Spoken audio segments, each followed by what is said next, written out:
ശരിക്കും ചേച്ചിക്ക് breast cancer തന്നെയാണോ, സത്യം അല്ല എന്നെങ്കിലും നമുക്ക് അറിയണമെന്നൊരു ആഗ്രഹമുണ്ട്. എന്താണ് ചേച്ചി ശരിക്കും സത്യം? അതെ, ക്യാൻസറാണ്.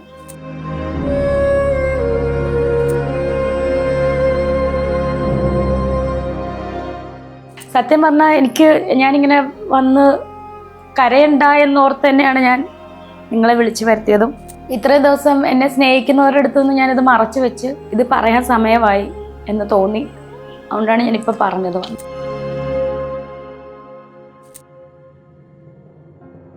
കുറച്ച് മോശമാണ്. ബ്രസ്റ്റിൽ നിന്നത് കഷത്തിലേക്ക് വ്യാപിച്ചു, ലിംഫ് നോഡ് വഴി ഹാർട്ടിൻ്റെ മസിലിലോട്ട് ചെറുതായിട്ട് വ്യാപിച്ചു, ലങ്സിലോട്ട് വ്യാപിച്ചു. അങ്ങനെ സ്റ്റേജ് 3 കഴിയാറായി. അങ്ങനെ ഒരു സ്റ്റേജിലാണ് ഇപ്പം കടന്നു പോകുന്നത്. കാരണം ഞാൻ കരഞ്ഞു കഴിഞ്ഞാൽ എന്നെ സ്നേഹിക്കുന്ന കുറേ പേരുണ്ട്. ഇതുപോലെ ക്യാൻസറായിട്ട് അനുഭവിക്കുന്ന ഒരുപാട് പേരുണ്ട്. അവർക്ക് ഞാൻ എന്നും ഒരു മാതൃകയായിട്ടിരിക്കണമെന്നാണ് ഞാൻ ആഗ്രഹിക്കുന്നത്. ചേച്ചി ശരിക്കും ഇതറിഞ്ഞിട്ട് എത്ര നാളായി ചേച്ചി? ചിലർ തെറ്റിദ്ധരിച്ചിരിക്കുന്നത് ഇത് ദുബായിൽ വെച്ചിട്ട്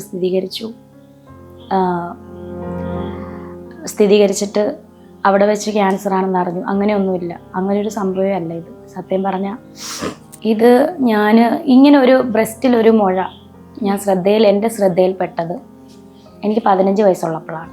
വീട്ടിൽ പറഞ്ഞിട്ടില്ല. ഞാനങ്ങനെ അസുഖമെന്ന് അങ്ങനെ പറയുന്ന ഒരാളല്ല കുഞ്ഞിലെ തൊട്ടേ.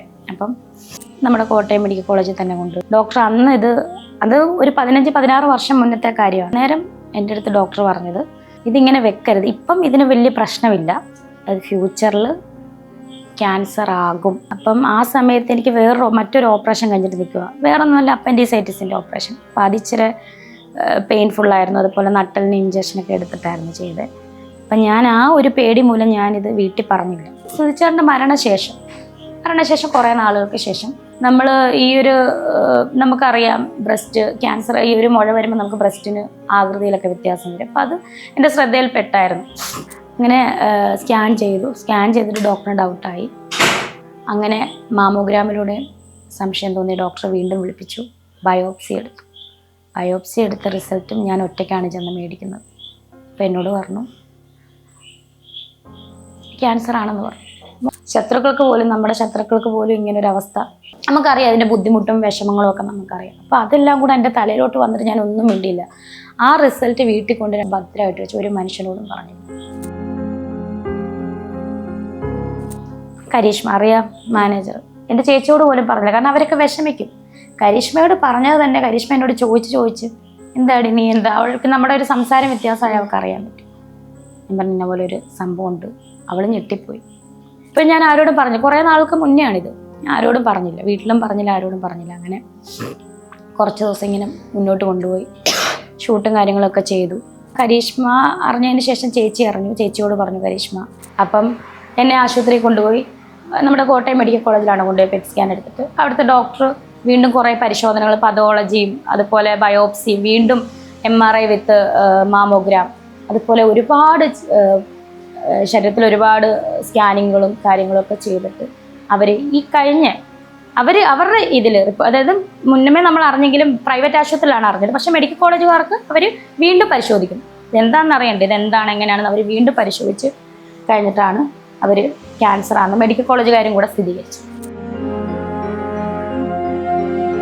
പതോളജി റിപ്പോർട്ടാണ് നമ്മുടെ പതോളജി റിപ്പോർട്ടും കാര്യങ്ങളൊക്കെയാണ് ഇതിൻ്റെ ഇത് മാമോഗ്രാമിൻ്റെ കാര്യങ്ങൾ, മാമോഗ്രാമും പിന്നെ കുറേ ബാക്കി ബയോപ്സി ചെയ്തതും പെറ്റ് സ്കാൻ്റെ റിപ്പോർട്ടും ഒക്കെ എൻ്റെ ഫോണിൽ കിടപ്പുണ്ട്. ബാക്കിയുള്ളതെല്ലാം ഒറിജിനൽ എല്ലാം ഡോക്ടേഴ്സിൻ്റെ കയ്യിലാണ്. നമ്മളെ ചികിത്സിക്കുന്ന ഡോക്ടേഴ്സാണ് അതെല്ലാം വെക്കേണ്ടത്. ഇത് വീട്ടിൽ അറിഞ്ഞപ്പോൾ ഉണ്ടായിരുന്ന ഒരു സാഹചര്യം എങ്ങനെയായിരുന്നു അമ്മയുടെ? അവരെൻ്റെ മുന്നിൽ കരയാൻ പറ്റുമോ? അവരെന്നെ ധൈര്യം തരാനല്ലേ പറ്റത്തുള്ളൂ. ചേച്ചിയായിട്ടും കരിഷ്മയൊക്കെ ആയിട്ടും പപ്പായമ്മയൊക്കെ പലപ്പോഴും പൊട്ടിക്കരയുന്ന ഞാൻ കണ്ടിട്ടുണ്ട്. ചേച്ചി ഈ ഒരു സാഹചര്യത്തിൽ ഏറ്റവും കൂടുതൽ വിഷമിക്കുന്ന ഒരു കാര്യം എന്തായിരിക്കും? ഞാൻ സത്യം പറഞ്ഞാൽ എനിക്ക് ക്യാൻസറാണെന്നോർത്ത് ഞാൻ കരഞ്ഞില്ല.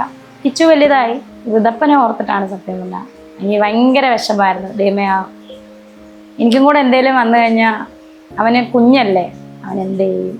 അവന് സത്യം പറഞ്ഞാൽ എല്ലാവരും ഉണ്ടോയെന്ന് ചോദിച്ചാൽ അവൻ എല്ലാവരും ഉണ്ട്, പക്ഷെ ആരും ഇല്ലാത്തൊരവസ്ഥയാവുമല്ലോ. കിച്ചു ഇത് അറിഞ്ഞിട്ടുണ്ടായിരുന്നില്ലേ? എന്നെ വിളിച്ചില്ല, ഞാനും വിളിച്ചിട്ടില്ല. ആ ഒരു സംഭവത്തോടു കൂടി അന്ന് നിങ്ങൾക്ക് അറിയാം, അന്നത്തെ ഒരു ലാസ്റ്റ് വിളിച്ചത് മോനെ കൊണ്ടുപോവുക, പുറത്തു പോവാന്നുള്ളത്. പിന്നെ എന്നെ ഒരു കോണ്ടാക്റ്റും ചെയ്തിട്ടില്ല. ഇത് മുമ്പേ അറിഞ്ഞിട്ട് മനസ്സിൽ വെച്ച് ആരോടും പറയാതിരുന്നിട്ടും അത്രയും ഷോർട്ട് ഫിലിം ആയാലും ഇനോഗ്രേഷൻസ് ആയാലും എല്ലാത്തും പോയി സൈബർ ബുള്ളിങ് ഏറ്റ് എല്ലാവരുടെ വായിലിരിക്കുന്നതും ഒരു കണക്കിന് കേട്ട് എങ്ങനെ ഇത്ര സ്ട്രോങ് ആയിട്ട് ഒരാൾക്ക് നിൽക്കാൻ പറ്റുന്നത്? നിങ്ങൾക്കിപ്പം ഇത് കാണുന്നവർക്കറിയാം ഞാൻ ഈ ക്യാൻസർ ആണെന്നും അറിഞ്ഞിട്ടും ഞാൻ എത്ര സന്തോഷത്തോടു കൂടിയാണ് മറ്റുള്ളവരോട് പെരുമാറിയത്. ഒക്കെ അറിയാം. ഞാൻ റീൽസ് ചെയ്യുന്നു, ഈ തെറി മുഴുവൻ കേൾക്കുന്നതും ഇങ്ങനെ അറിഞ്ഞിട്ട് തന്നെയാണ്. പക്ഷെ നമ്മളുടെ വിധിയാണത്. നമുക്ക് ഒരു ഇത് നേരത്തെ കണ്ടുപിടിച്ചതാണ്. ഇതെനിക്ക് അറിയാവുന്നതായിരുന്നു. എന്നിട്ട് പോലും ഞാനത് ആ സമയത്ത് ഞാൻ ചികിത്സിച്ചില്ല. ജസ്റ്റ് ഒന്ന് ഡോക്ടറെ ഒന്നും കൂടെ കണ്ടിരുന്നെങ്കിൽ അത് എടുത്തു കളഞ്ഞിരുന്നെങ്കിൽ എനിക്ക് ഈ അവസ്ഥ വരത്തില്ലായിരുന്നു. പിന്നെ ഞാൻ ആലോചിച്ചു, ഇതിനും വലിയ കുത്തുവാക്കുകളല്ലേ കേൾക്കുന്നത്. ക്യാൻസറിനേക്കാൾ എനിക്ക് ക്യാൻസർ ഒന്നുമല്ല, വേറൊന്നുമല്ല, ഇതിനും വലിയതാണ് കേട്ടത്, അനുഭവിച്ചത്. ഈ ക്യാൻസർ ആയിട്ട് ഞാൻ നാട്ടിലോട്ട് വന്നപ്പോൾ പോലും എയർപോർട്ടിൽ വെച്ച് പോലും വിഷമം ഉണ്ടായി അനുഭവിച്ചത്.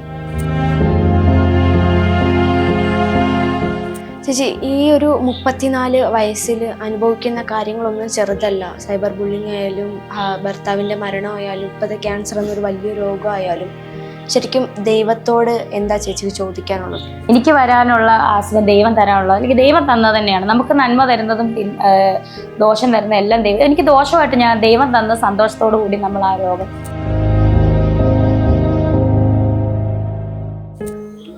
ഇപ്പോൾ ചേച്ചി ട്രീറ്റ്മെൻറ്റിന് ഒരുപാട് പൈസയും കാര്യങ്ങളൊക്കെ ആവില്ലേ? അപ്പോൾ അതിനൊക്കെ ഇനിയിപ്പോൾ എന്താ ചെയ്യുക?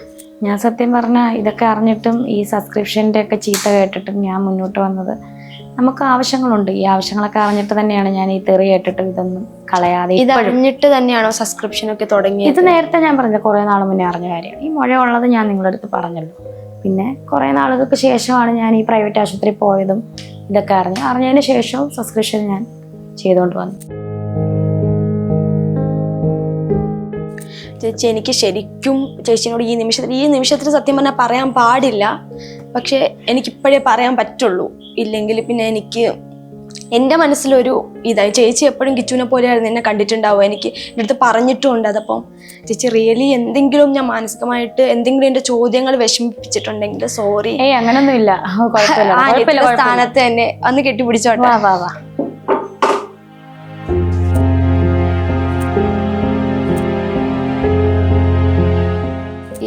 ക്യാൻസർ ആണെന്ന് അറിഞ്ഞതിന് ശേഷം സുധിച്ചേട്ടൻ്റെ സ്വപ്നം കാണുകയോ? ഞാൻ സുധിച്ചേട്ടൻ്റെ സ്വപ്നം കണ്ടിട്ട് ഞാൻ പറഞ്ഞില്ല, കുറേ വർഷമല്ല കുറേ നാളുകളായി. ഞാനത് ലാസ്റ്റ് പറഞ്ഞിട്ടുണ്ടായിരുന്നു. ചേട്ടൻ്റെ ചടങ്ങുകളൊക്കെ കഴിഞ്ഞതിന് ശേഷം സുധിച്ചേട്ടൻ അങ്ങനെ സ്വപ്നം കാണാറില്ല. ചിലപ്പോൾ ആ ചടങ്ങെല്ലാം കഴിഞ്ഞ് രണ്ടാമത്തെ വർഷത്തിൻ്റെ ചടങ്ങ് കഴിഞ്ഞതിന് ശേഷം ഞാൻ അധികം കണ്ടിട്ടില്ല. ചേച്ചിയുടെ ഇപ്പോഴത്തെ ഏറ്റവും വലിയ ആഗ്രഹം എന്താ? എനിക്ക് ജീവിക്കണം, നന്നായിട്ട് തന്നെ കുറച്ച് നാൾ കൂടെ എനിക്ക് നന്നായിട്ട് ജീവിക്കണം. എന്നെ ക്യാൻസർ തിന്നരുത്, അതായത് എന്നെ ക്യാൻസർ കീഴ്പ്പെടുത്തരുത്. ഞാനതിനെ കീഴ്പ്പെടുത്തണം. അതിന് നിങ്ങളുടെയൊക്കെ പ്രാർത്ഥനയും, എന്നെ സ്നേഹിക്കുന്ന ഒരുപാട് പേരുണ്ട്, അവരുടെ പ്രാർത്ഥനയും, ഇനി എന്നെ സ്നേഹിക്കാത്തവരുടെ പ്രാർത്ഥനയും ഒക്കെ ഞാൻ ചോദിക്കുന്നു.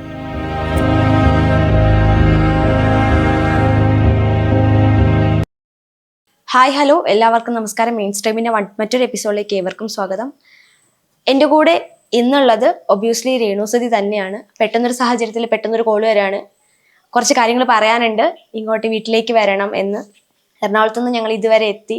ചേച്ചിക്ക് ഈ ഒരു സാഹചര്യത്തിൽ നിൽക്കുമ്പോൾ എന്താണ് പറയാനുള്ളത് കേൾക്കാനായിട്ട്? എന്ത് പറ്റി ചേച്ചി?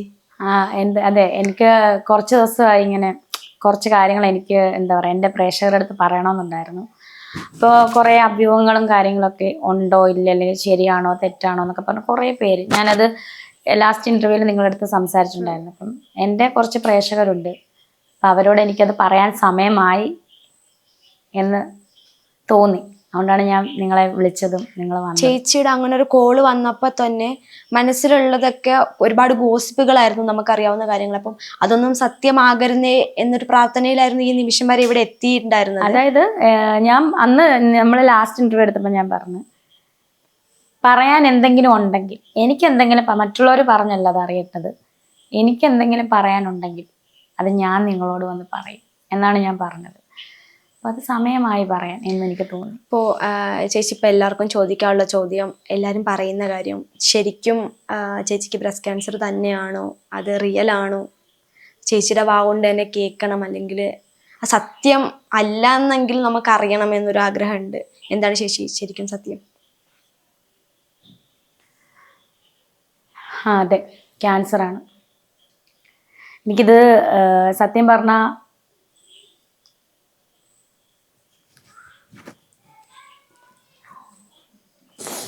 പറഞ്ഞാൽ എനിക്ക് ഞാനിങ്ങനെ വന്ന് കരയണ്ട എന്നോർത്ത് തന്നെയാണ് ഞാൻ നിങ്ങളെ വിളിച്ചു വരുത്തിയതും. പക്ഷെ ഇത്രയും ദിവസം എന്നെ സ്നേഹിക്കുന്നവരുടെ അടുത്തു നിന്ന് ഞാനിത് മറച്ചു വെച്ച്, പക്ഷെ ഇത് പറയാൻ സമയമായി എന്ന് തോന്നി. അതുകൊണ്ടാണ് ഞാനിപ്പോൾ പറഞ്ഞത് വന്നിട്ട്.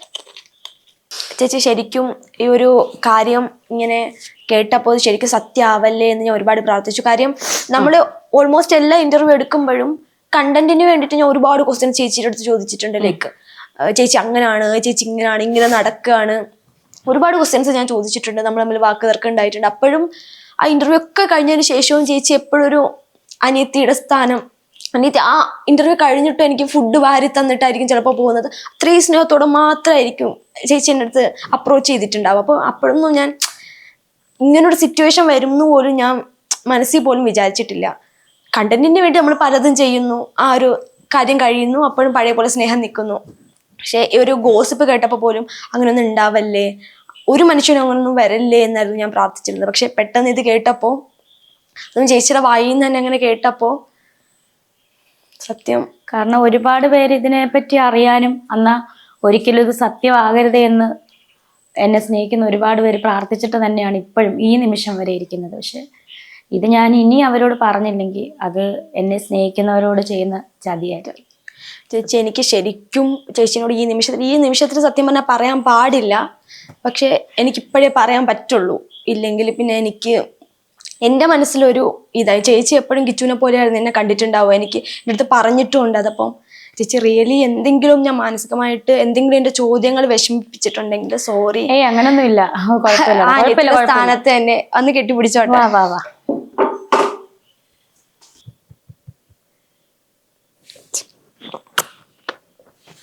കുഴപ്പമില്ല.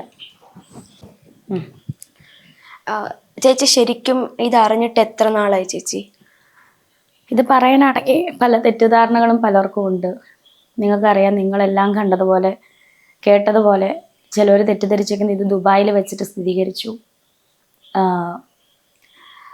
സ്ഥിരീകരിച്ചിട്ട് അവിടെ വെച്ച് ക്യാൻസർ ആണെന്ന് അറിഞ്ഞു. അങ്ങനെയൊന്നുമില്ല, അങ്ങനെയൊരു സംഭവമേ അല്ല ഇത്. സത്യം പറഞ്ഞാൽ ഇത് ഞാൻ ഇങ്ങനെ ഒരു ബ്രസ്റ്റിലൊരു മുഴ എൻ്റെ ശ്രദ്ധയിൽപ്പെട്ടത് എനിക്ക് 15 വയസ്സുള്ളപ്പോഴാണ്.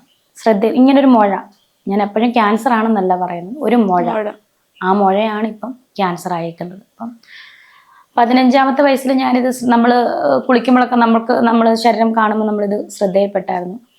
അപ്പോഴും ഞാനത് അത്ര കാര്യമാക്കിയില്ല. ഒരു കളർ വ്യത്യാസം പോലെ ആ മുഴകളെ പുറത്ത് വന്നിട്ടും ഞാൻ കാര്യമാക്കിയില്ല. വീട്ടിൽ പറഞ്ഞിട്ടില്ല. ഞാൻ അങ്ങനെ അസുഖമെന്ന് അങ്ങനെ പറയുന്ന ഒരാളല്ല കുഞ്ഞിലെ തൊട്ടേ. അപ്പം വീട്ടുകാരെന്തെങ്കിലും അറിഞ്ഞു കൊണ്ടുപോയിട്ടേ ഉള്ളൂ, അങ്ങനെ പറയാറില്ലായിരുന്നു ചെറുപ്പത്തിൽ. അങ്ങനെ അത് കൊണ്ടു നടന്ന് കുറേ നാൾ കഴിഞ്ഞപ്പം ഡിപ്ലോമയ്ക്കൊക്കെ പഠിച്ചുകൊണ്ടിരുന്നപ്പം വീട്ടുകാർ ഇത് അറിഞ്ഞു. ഇങ്ങനെ ഞാൻ എങ്ങനെയോ പറഞ്ഞു, വീട്ടുകാരോട് ഞാൻ പറഞ്ഞു.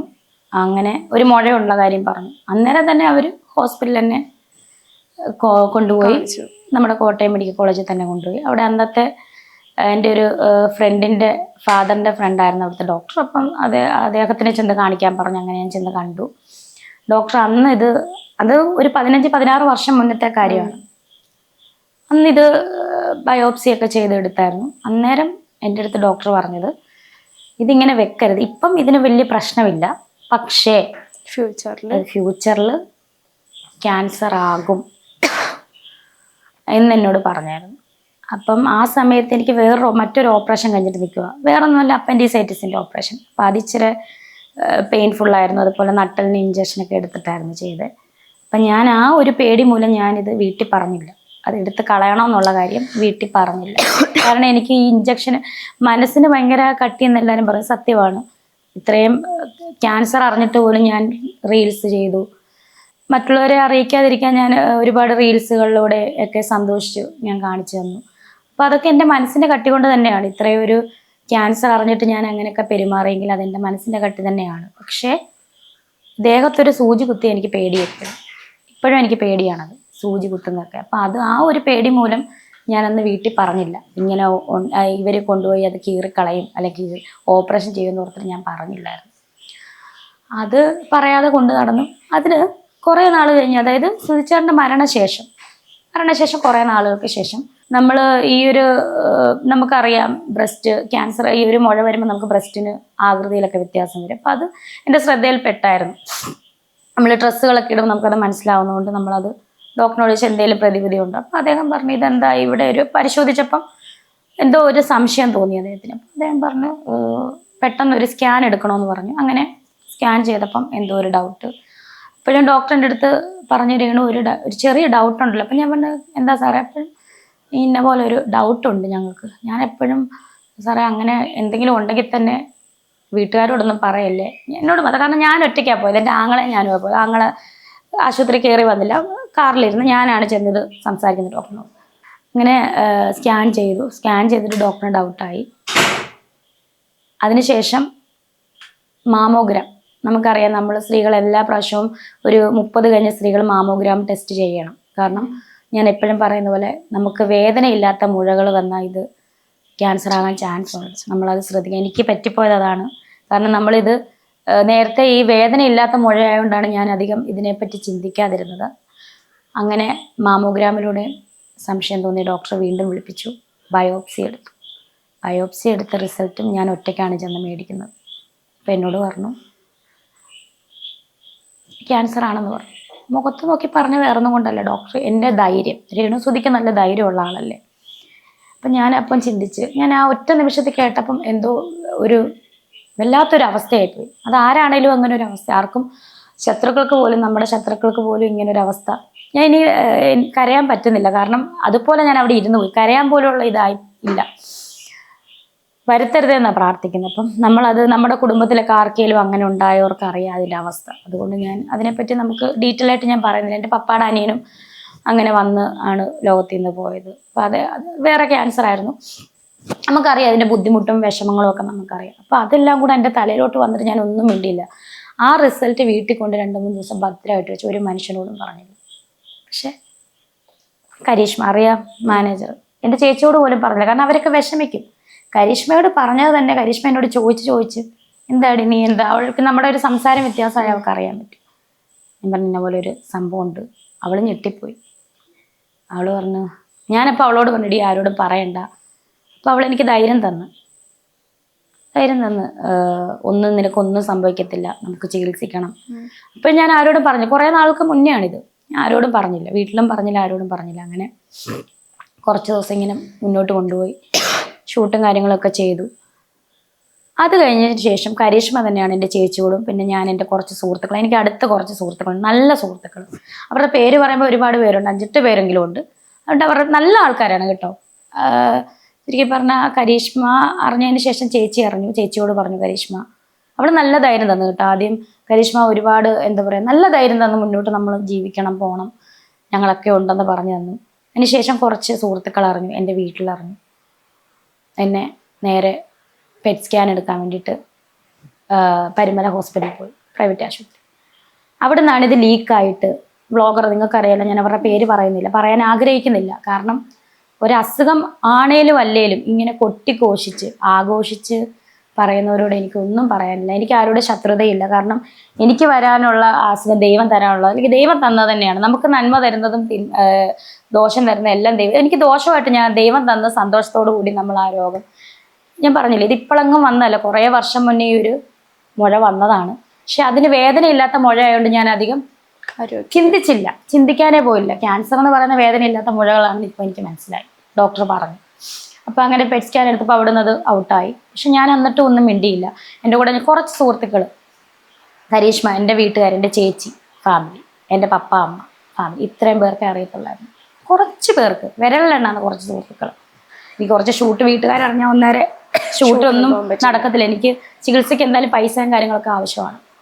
അതുകൊണ്ട് തന്നെ ഞാൻ കുറേ നാൾ മുന്നേ തന്നെ ഇങ്ങനെ അങ്ങ് അറിഞ്ഞിട്ട് ഞാൻ മിണ്ടാതെ പോയത്. കുറച്ച് ദിവസം കഴിഞ്ഞിട്ടാണ് അറിയുന്നത് വീട്ടിൽ. അപ്പം എന്നെ ആശുപത്രിയിൽ കൊണ്ടുപോയി. നമ്മുടെ കോട്ടയം മെഡിക്കൽ കോളേജിലാണ് കൊണ്ടുപോയി പെറ്റ് സ്കാൻ എടുത്തിട്ട് അവിടുത്തെ ഡോക്ടർ വീണ്ടും കുറേ പരിശോധനകൾ, പതോളജിയും അതുപോലെ ബയോപ്സിയും, വീണ്ടും MRI വിത്ത് മാമോഗ്രാം, അതുപോലെ ഒരുപാട് ശരീരത്തിൽ ഒരുപാട് സ്കാനിങ്ങുകളും കാര്യങ്ങളൊക്കെ ചെയ്തിട്ട് അവർ ഈ അവരുടെ ഇതിൽ, അതായത് മുന്നമേ നമ്മൾ അറിഞ്ഞെങ്കിലും പ്രൈവറ്റ് ആശുപത്രിയിലാണ് അറിഞ്ഞത്. പക്ഷേ മെഡിക്കൽ കോളേജുകാർക്ക് അവർ വീണ്ടും പരിശോധിക്കും. ഇതെന്താണെന്ന് അറിയണ്ടേ, ഇതെന്താണ് എങ്ങനെയാണെന്ന് അവർ വീണ്ടും പരിശോധിച്ച് കഴിഞ്ഞിട്ടാണ് അവർ ക്യാൻസറാണെന്ന് മെഡിക്കൽ കോളേജുകാരും കൂടെ സ്ഥിരീകരിച്ചത്. ഈ കഴിഞ്ഞ ദിവസം, ഈ 2 ആഴ്ചയ്ക്ക് മുന്നെയാണ് സ്ഥിരീകരിച്ചത്. അപ്പോൾ എപ്പോഴാണിത് സത്യമാണെന്നുള്ള വീട്ടുകാരോടും അമ്മേനോടും അച്ഛനോടും? അത് ഈ കുറച്ച് ദിവസം കഴിഞ്ഞിട്ടാണ് അറിയുന്നത്. ഞാൻ പുറത്ത് പോയിട്ട് വരുന്ന സമയത്താണ് ഇത് സ്ഥിരീകരിച്ചത്. ഇത് കൺഫേം ആയത്, അവർക്ക് ഇത് കൺഫേം ആയത്. അപ്പോഴാണ് ഞാൻ ഓടി ഇങ്ങ് പോകുന്നത്. പെട്ടെന്ന് ഡോക്ടറെ കാണണമെന്ന് പറഞ്ഞ് ഞാൻ പെട്ടെന്ന് ഇന്നലെ തന്നെ വന്നത്. ഇത് വീട്ടിൽ അറിഞ്ഞപ്പോൾ ഉണ്ടായിരുന്ന ഒരു സാഹചര്യം എങ്ങനെയായിരുന്നു അമ്മയുടെ? അവരെൻ്റെ മുന്നിൽ കരയാൻ പറ്റുമോ? അവരെന്നെ ധൈര്യം തരാനല്ലേ പറ്റത്തുള്ളൂ. നമുക്ക് ഈ അവസ്ഥ വരുന്നവർക്കേ അത് അറിയത്തുള്ളൂ. അവർ മാക്സിമം അവർ പിടിച്ചു നിന്ന്. പക്ഷേ ചേച്ചിയൊക്കെ പലപ്പോഴും, ചേച്ചിയായിട്ടും കരിഷ്മയൊക്കെ ആയിട്ടും പപ്പായമ്മയൊക്കെ പലപ്പോഴും, പപ്പ പറഞ്ഞില്ല, അമ്മയാണേലും പലപ്പോഴും പൊട്ടിക്കരയുന്ന ഞാൻ കണ്ടിട്ടുണ്ട്. കാരണം അവർക്ക് അത്രത്തോളം എൻ്റെ വേദന മനസ്സിലാവും. ഇത്രയും നാളും വീട്ടുകാരുടെ അടുത്ത് നിന്ന് ഇത് മറച്ചു വെക്കാനുണ്ടായ കാരണം എന്തായിരുന്നു? ഞാൻ പറഞ്ഞില്ലേ, എനിക്ക് എങ്ങനെയാലും സന്തോഷത്തോടുകൂടി അവരെ സന്തോഷിപ്പിച്ച് കുഞ്ഞുങ്ങൾക്ക് വേണ്ടിയിട്ട് സന്തോഷത്തോടു കൂടി ഹാപ്പി ആയിട്ട് പോവുക മരിക്കുന്നോടം വരെ. പക്ഷെ ഇത് നേരത്തെ കണ്ടുപിടിച്ച് ചികിത്സിച്ചാലല്ലേ പിന്നെയും നമുക്ക് ട്രീറ്റ്മെന്റ്, എനിക്ക് തോന്നുന്നു ഇപ്പം തേർഡ് സ്റ്റേജോളം ആയത്. ഡോക്ടർ അങ്ങനെയാണ് പറഞ്ഞത്. അപ്പോൾ ഇതിന് മുന്നേ നമ്മൾ അന്നേ ഈ ഡോക്ടർ 15 വർഷം മുന്നേ ഇത് എടുത്ത് കളയുമായിരുന്നില്ല. അതിന് ചികിത്സ തുടരുന്നെങ്കിൽ വീട്ടുകാരോട് പറഞ്ഞിട്ട് ഇത് നമ്മളത് കളയുമോ എന്തെങ്കിലും ചെയ്യുമായിരുന്നെങ്കിൽ എനിക്ക് ഇന്ന് ഈ അവസ്ഥ വരത്തില്ല. പക്ഷെ ഞാൻ അതത്ര ഓർത്തില്ല. വേറൊന്നുമല്ല, മുന്നോട്ട് പോട്ടെ, പോകുന്നോടം വരെ പോട്ടെ, സന്തോഷത്തോടെ പോട്ടെ. അതുപോലെ ബയോപ്സി റിസൾട്ട് കിട്ടി പ്രൈവറ്റ് ആശുപത്രിയിൽ നിന്ന് അറിഞ്ഞിട്ട് പോലും ഞാൻ വീട്ടിൽ പറയാത്തതായിരുന്നു. കുറച്ച് ദിവസം കഴിഞ്ഞിട്ടാണ് ഇത് അറിയുന്നത് വീട്ടിൽ. ഇപ്പോൾ ചേച്ചിക്ക് എന്തെങ്കിലും തരത്തിലുള്ള ബുദ്ധിമുട്ടുകൾ ഞാൻ ഇന്ന് രാവിലെയും പുറത്തുനിന്ന് വന്ന് നേരെ വീട്ടുകാർ ചെന്ന് ഡോക്ടർമാരോട് റിസൾട്ടും കാര്യങ്ങളും സംസാരിച്ചപ്പോൾ അവർ ഇത് കൺഫേം ആക്കിയല്ലോ. മെഡിക്കൽ കോളേജിൽ നിന്ന് കൺഫേം ആയി. പെട്ടെന്ന് ഓടി വരുമായിരുന്നു. പെട്ടെന്ന് ഓടി വന്ന് കാരണം ഞാൻ ഇവിടുന്ന് പോകുന്നതിന് മുന്നേ കുറച്ച് ടെസ്റ്റുകളാണ് ചെയ്തത്. പോയി പ്രോഗ്രാം കഴിഞ്ഞ് തിരിച്ച് വന്നപ്പം അതിന് മുന്നേ തലേന്ന് തന്നെ വീട്ടുകാർ ചെന്ന് ഡോക്ടർമാരോട് സംസാരിച്ച് അവർ പറഞ്ഞ് അവരുടെ പതോളജി റിപ്പോർട്ട് കിട്ടിയാലേ അവർ സ്ഥിരീകരിക്കത്തുള്ളൂ. സ്ഥിരീകരിച്ചത് ഈ കഴിഞ്ഞ ദിവസമാണ്. അതാണ് ഞാൻ പെട്ടെന്ന് ഓടി വന്ന് ഇന്ന് ഹോസ്പിറ്റലിൽ ഞാൻ പോയി. ഇന്ന് വെളുപ്പിനാണ് വന്നത്. ഹോസ്പിറ്റലിൽ പോയി. അപ്പം അതിൻ്റെ സ്ഥിതിഗതികളൊക്കെ ഡോക്ടർ പറഞ്ഞു. കുറച്ച് മോശമാണ്. ബ്രസ്റ്റിൽ നിന്നത് ആക്സലറി ഈ കഷത്തിലേക്ക് വ്യാപിച്ച് ലിംഫ് നോഡ് വഴി, അതുപോലെ ചെസ്റ്റ് ഹാർട്ടിൻ്റെ മസിലിലോട്ട് ചെറുതായിട്ട് വ്യാപിച്ചു, ലങ്സിലോട്ട് വ്യാപിച്ചു. അങ്ങനെ സ്റ്റേജ് 3 കഴിയാറായി. അങ്ങനെ ഒരു സ്റ്റേജിലാണ് ഇപ്പം കടന്നു പോകുന്നത്. അപ്പം ഇപ്പോഴെങ്കിലും ഇത് പറഞ്ഞില്ലെങ്കിൽ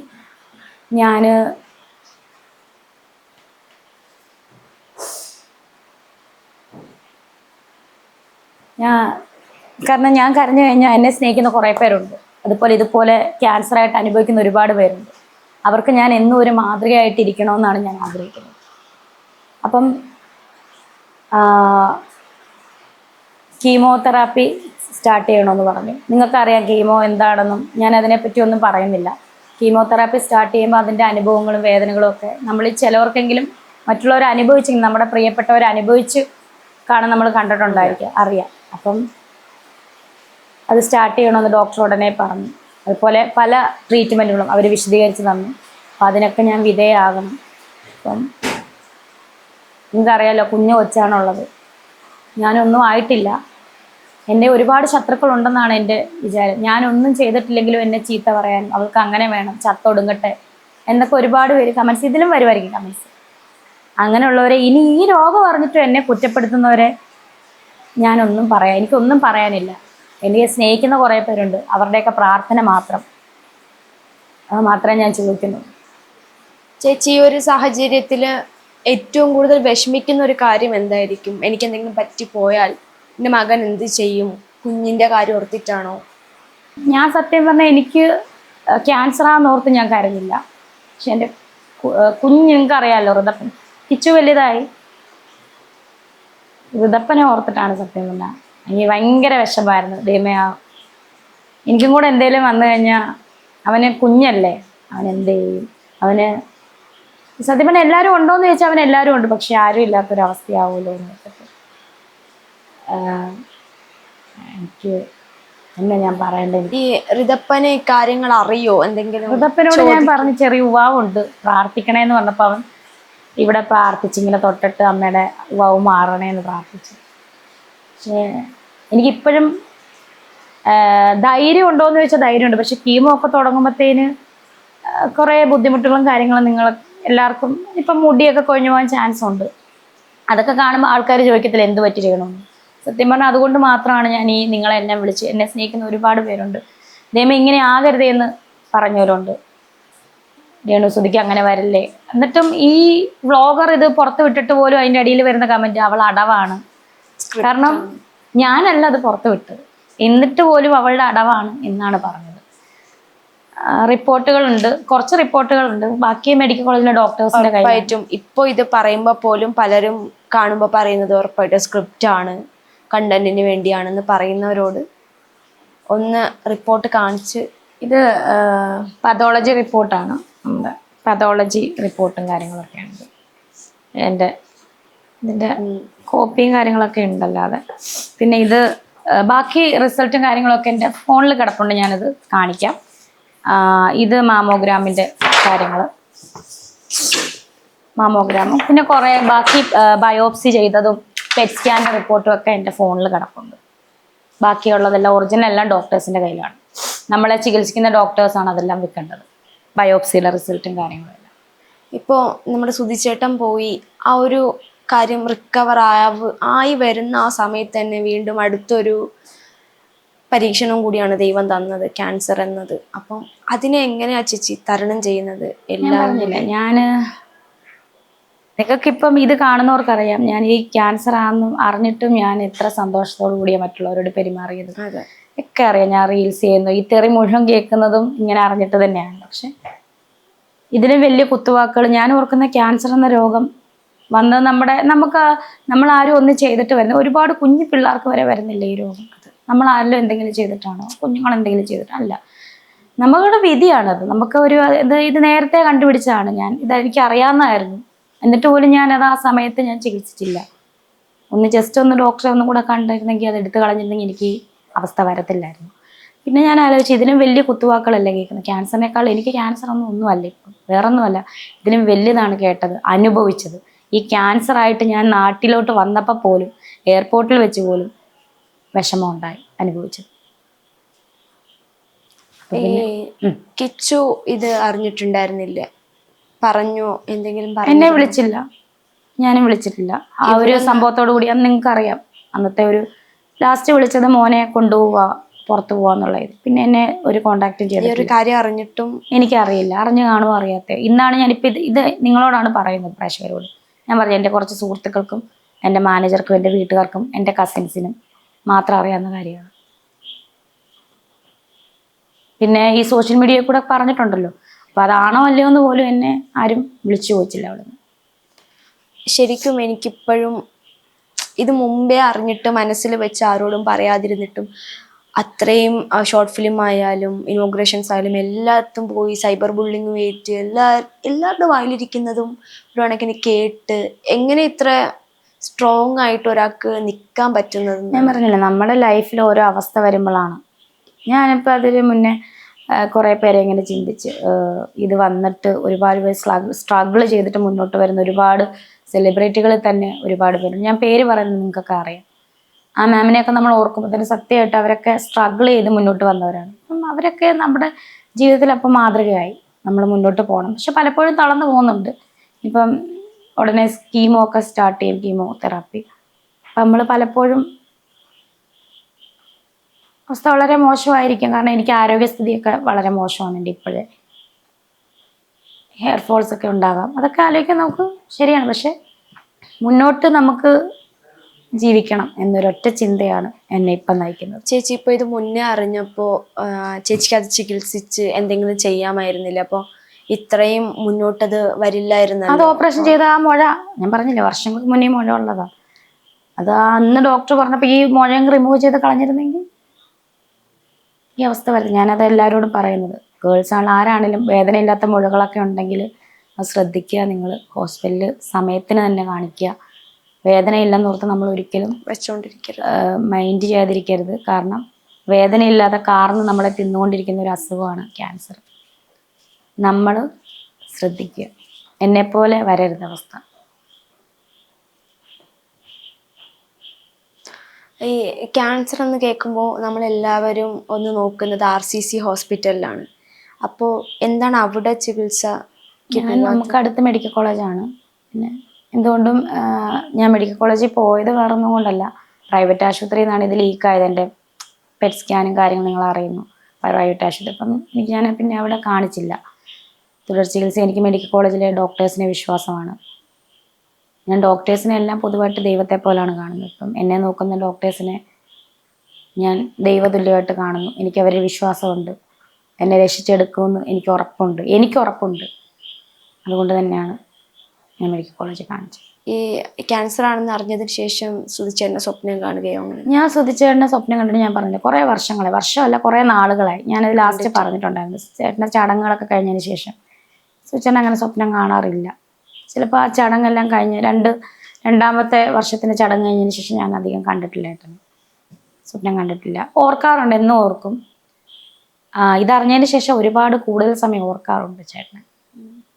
നമ്മുടെ ഉള്ളിൽ സംസാരിക്കുന്ന പോലെയൊക്കെ തോന്നാറുണ്ട്, ഫീൽ ചെയ്യാറുണ്ട്. അത് തോന്നാറുണ്ടുള്ള കാര്യം പറയുന്നത്, അതും ഒറ്റയ്ക്കിരിക്കുമ്പോൾ മാത്രം.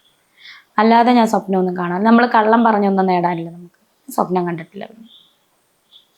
അപ്പോൾ ഇപ്പോൾ ഡിപ്ലോമ പഠിക്കുന്ന സമയത്ത് ഇതുപോലെ ഒന്ന് ചെക്ക് ചെയ്തിട്ടുണ്ടായിരുന്നു എന്ന് പറഞ്ഞില്ലായിരുന്നു? അപ്പം സുധിച്ചേട്ടനെ കല്യാണം കഴിക്കുന്നതിന് മുന്നോ മുന്നേ ഡിപ്ലോമയ്ക്ക് പഠിച്ചത്. കൂടെ ഉണ്ടായിരുന്നപ്പോഴും ചേച്ചിക്ക് ഈ ഒരു സംശയം ഉണ്ടായിരുന്നു, മുഴയുണ്ടായിരുന്നു. ആ ഒരു മുഴയെ കുറിച്ച് എന്തെങ്കിലും സുധിച്ചേട്ടനോട് പറഞ്ഞിട്ടുണ്ടായിരുന്നു? സുധിച്ചേട്ടനോട് പറഞ്ഞിട്ടുണ്ടോന്നല്ല, അറിയാൻ തോന്നുന്നു, അറിഞ്ഞിട്ടുണ്ട്.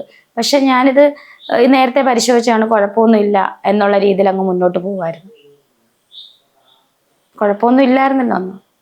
എങ്കിൽ പോലും ഡോക്ടർ പറഞ്ഞതാണ് അത് എടുത്ത് കളയണമെന്ന്. പക്ഷെ അത് ഞാൻ പറഞ്ഞിട്ടില്ല, സുധിച്ചേട്ടനോടും പറഞ്ഞിട്ടില്ലായിരുന്നു, വീട്ടിലും പറഞ്ഞിട്ടില്ലായിരുന്നു. ചേച്ചി, ഈ ഒരു 34 വയസ്സിൽ അനുഭവിക്കുന്ന കാര്യങ്ങളൊന്നും ചെറുതല്ല. സൈബർ ബുള്ളിങ് ആയാലും ഭർത്താവിൻ്റെ മരണമായാലും ഇപ്പോഴത്തെ ക്യാൻസർ എന്നൊരു വലിയ രോഗമായാലും ശരിക്കും ദൈവത്തോട് എന്താ ചേച്ചിക്ക് ചോദിക്കാനുള്ളത്? ഇതറിഞ്ഞപ്പോൾ എന്താ ദൈവത്തിനോട് ചോദിച്ചേ? സത്യം പറഞ്ഞാൽ ആദ്യം നല്ല വിഷമം, ദൈവമേ എനിക്കിത് വരുത്തിയല്ലോ. കാരണം നമുക്കൊരു അസുഖം വരുന്നതിന് മുന്നോടിയായിട്ട് നമുക്ക് എന്തൊക്കെയോ മനസ്സിൽ ചിന്തകൾ വരുമെന്നുള്ള സത്യമാണ്. അതായത് എന്തൊക്കെയോ എനിക്ക് മാനസികമായിട്ട് ഇങ്ങനെ ചിന്ത വന്നായിരുന്നു, എന്തോ എനിക്ക് വരുമല്ലോ, വന്നതിനിയും എന്താ അറിയില്ല. നമ്മൾ ദൈവത്തെ കുറ്റപ്പെടുത്തേണ്ട കാര്യമില്ല. കാരണം നമ്മുടെ വിധിയാണ്, നമ്മുടെ വിധി. ഞാൻ വിധിയിൽ വിശ്വസിക്കുന്ന ആളാണ്. എൻ്റെ വിധിയാണ് ഞാൻ 32ാമത്തെ വയസ്സിൽ വിധവയാകണമെന്നും 34ാമത്തെ വയസ്സിൽ ക്യാൻസർ സ്ഥിരീകരിക്കണമെന്നും 15ാമത്തെ വയസ്സിൽ ഈ ഒരു ചെറിയ മുഴ വന്നത് വലുതായതാണ്, ചെറിയ മുഴ കാണണമെന്നും ഒക്കെ എൻ്റെ വിധിയായിട്ട് ഞാൻ കാണുന്നു. ദൈവം നമുക്ക്, പിന്നെ എനിക്കൊരു ഉറപ്പുണ്ട്, ഞാൻ വളരെ വലിയൊരു ദൈവവിശ്വാസിയാണ് ഞാൻ. ദൈവം അറിയാതെ നമ്മുടെ തലയിൽ ഒരു മുടി പോലും കൊഴിയത്തില്ല എന്നുള്ളൊരൊറ്റ വിശ്വാസത്തിലാണ് ഞാൻ ഇപ്പം മുന്നോട്ട് പോകുന്നത്. ഞാൻ അതുപോലെ ദൈവതുല്യമായിട്ട് ഡോക്ടേഴ്സിന്, എന്നെ ചികിത്സിക്കുന്ന ഡോക്ടേഴ്സിന് ഞാൻ വിശ്വസിക്കുന്നു. ചേച്ചി, ഇപ്പോൾ ചേച്ചീനെ ഇഷ്ടപ്പെടുന്ന ഒരുപാട് പേരുണ്ട്, വെറുക്കുന്ന ഒരുപാട് പേരുണ്ട്. അപ്പം അവരോടൊക്കെ ചേച്ചിക്ക് ഈ സമയത്ത് എന്താ പറയാനുള്ളത്? ഇഷ്ടപ്പെടുന്നവരോടത്ത് എനിക്ക് പറയാനുള്ളത്, ഇതറിഞ്ഞിട്ടും ഞാനിങ്ങനെ മുന്നോട്ട് പോയത് സത്യം പറഞ്ഞാൽ ജീവിക്കണം, മരിക്കുന്നവരെ നമ്മൾ എന്തായാലും ജീവിച്ചേ പറ്റത്തുള്ളൂ. ഇത് അറിയിക്കരുതെന്ന് ഓർത്ത് പോയതാണ്. പക്ഷേ ഇതേപോലെ വീട്ടുകാരറിഞ്ഞ് എന്നെ വീണ്ടും ട്രീറ്റ്മെൻറ്റിനൊക്കെ കൊണ്ടുപോയി. ഇതിപ്പോൾ എന്തായാലും അറിഞ്ഞു പോയി. ഇനിയിപ്പോൾ നമ്മൾ ട്രീറ്റ്മെൻറ്റ് ചെയ്യണം. അപ്പോൾ എല്ലാവരും പ്രാർത്ഥിക്കുക എനിക്ക് വേണ്ടിയിട്ട്. നമ്മൾ ജീവിച്ച് തുടങ്ങിയിട്ട് പോലും ഇല്ല, തുടങ്ങുന്നതേ ഉള്ളൂ. പ്രാർത്ഥിക്കുക. എന്നെ ഇഷ്ടമില്ലാത്തവരടുത്ത് എനിക്കൊന്നും പറയാനില്ല. എന്ത് പറയാനാ, ഞാൻ പറഞ്ഞില്ലേ, ഇങ്ങനൊരു മഹാരോഗം, അല്ലെങ്കിൽ ഇത് വലിയൊരു രോഗം തന്നെയാണ്. ആ രോഗം നമുക്ക് വരുമ്പം പിന്നെ നമ്മളെ കുറ്റപ്പെടുത്തുന്നവരും ക്രൂശിക്കുന്നവരെയും എനിക്കൊന്നും പറയാനില്ല. അവരുടെ അടുത്തും എനിക്ക് ദേഷ്യമില്ല. കാരണം ഈ സമയത്ത് എനിക്ക് ഒരു ശത്രുക്കളോടും ഒരു ദേഷ്യവുമില്ല. എൻ്റെ അസുഖം എങ്ങനെയും കുറയണം എന്നുള്ളൊരൊറ്റ ആഗ്രഹവും പ്രാർത്ഥനയും മാത്രമേ ഉള്ളൂ. കാരണം അറിയാലോ, നിങ്ങൾക്ക് ലൈഫ് അറിയാമല്ലോ. മുന്നോട്ട് എങ്ങനെയെങ്കിലും പോയിട്ട് എനിക്ക് വിശ്വാസമുണ്ട്. സത്യം പറഞ്ഞാൽ എൻ്റെ ചേച്ചിയാണെങ്കിലും കരിഷ്മയാണെങ്കിലും എന്നോട് എപ്പോഴും പറയുന്നൊരു ഒറ്റ ധൈര്യമുള്ള വാക്കാണ്, നീ ഇതിനെ അതിജീവിക്കും, നീ മുന്നോട്ട് വരും. ഒരുപാട് പ്രോഗ്രാമുകളും ഒരുപാട് സിനിമയും ഒക്കെ നീ ചെയ്യും, ആൽബങ്ങളും ചെയ്യും. എന്നോട് എപ്പോഴും പറഞ്ഞ് ധൈര്യം തരാറുണ്ട്. അതെൻ്റെ വിശ്വാസമാണ്. ഞാൻ ഇതിനെ അതിജീവിച്ച് വരുമായിരിക്കും. ഇല്ല, വരും. വന്നു ഇതുപോലെ തന്നെ നിങ്ങൾ എല്ലാം കുറഞ്ഞ് എൻ്റെ അതായത് ആരോഗ്യം വീണ്ടെടുത്തിട്ട് മെയിൻ സ്ട്രീം വണ്ണിൻ്റെ മുന്നിൽ തന്നെ ഞാൻ പ്രേക്ഷകരോട് വന്ന് സംസാരിക്കും എന്നെനിക്ക് ഉറച്ച വിശ്വാസം. അതെ, അതാണ് എല്ലാവരും ആഗ്രഹിക്കുന്നതും. ചേച്ചി ഇപ്പോൾ കുറേ നാൾ വീട്ടുകാരുടെ അടുത്ത് ഹൈഡ് ചെയ്ത് വെച്ചിട്ട് ഇതിപ്പം വീട്ടുകാർ ചോദിച്ചില്ലേ, നിനക്ക് നേരത്തെ പറഞ്ഞുകൂടായിരുന്നു, ട്രീറ്റ്മെന്റ് ചെയ്യാറുന്നില്ലേ എന്ന് ദേഷ്യപ്പെടുകയാണ്. ഈ മുഴ കളഞ്ഞെങ്കിൽ ഇത് വരത്തില്ലായിരുന്നു. ഇപ്പം അതറിഞ്ഞപ്പോൾ ചേച്ചി എന്നോട് ദേഷ്യപ്പെട്ടില്ല. കാരണം ഇങ്ങനൊരവസ്ഥയിൽ എന്നോട് ദേഷ്യപ്പെടാൻ പറ്റത്തില്ല എൻ്റെ ചേച്ചിക്ക്. അപ്പം ചേച്ചി ചോദിച്ചു, എന്താണ് നീ ഇത് പറയാതിരുന്നത്? ഞാൻ പോലും അറിഞ്ഞില്ലല്ലോ. ഞാൻ പറഞ്ഞു അങ്ങനെ അങ്ങ് പോട്ടെ എന്ന് ഓർത്തിട്ടാണ് പറയാതിരുന്നത്. ചേച്ചിയുടെ ഇപ്പോഴത്തെ ഏറ്റവും വലിയ ആഗ്രഹം എന്താ? എനിക്ക് ജീവിക്കണം, നന്നായിട്ട് തന്നെ കുറച്ച് നാളും കൂടെ എനിക്ക് നന്നായിട്ട് ജീവിക്കണം.